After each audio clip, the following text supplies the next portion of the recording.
Everything you wanted to know about PCOS but were too afraid to ask.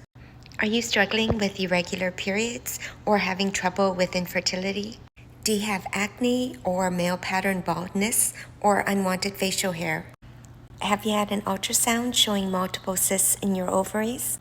Well, you may have PCOS and you are not alone. Hi, I'm Dr. Midge, a physician on a mission to share the health. PCOS is the leading cause of female infertility. It affects over 10 million women globally. The estimated incidence is over 10%, with up to 70% of women being undiagnosed. Why is polycystic ovarian syndrome so common? Well, it's linked to another major epidemic, insulin resistance.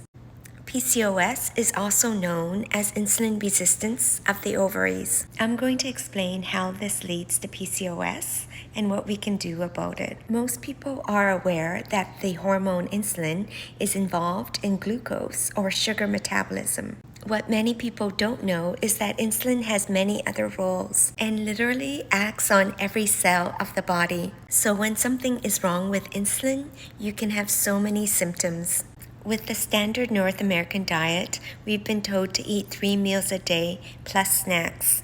And every time we eat, our glucose levels go up in blue, and then our insulin level goes up to bring the glucose levels back down. But it takes at least a few hours for our insulin levels to go back down. And just as it starts to come back down, we have eaten again, and our insulin level goes back up. And therefore, our insulin level remains elevated all throughout the day. But what's the big deal?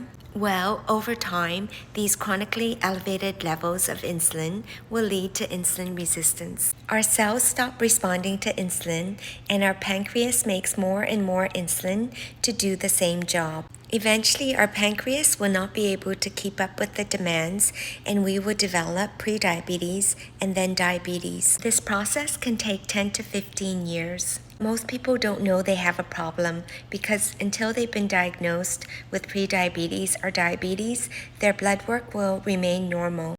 Meanwhile, in our bodies, we may be suffering from a host of symptoms. Some of the symptoms include cravings, feeling tired, especially after meals, abdominal obesity, difficulty losing weight, brain fog, anxiety and depression. You could be diagnosed with high cholesterol, high triglycerides, hypertension, or fatty liver disease. These are all symptoms of insulin resistance. But let's get back to PCOS. How does this occur? One of the main causes of insulin resistance is too much insulin, causing some cells to tune it out, and this lack of insulin action causes the problem. However, in the ovaries, the cells remain sensitive to insulin and are now bombarded with too much.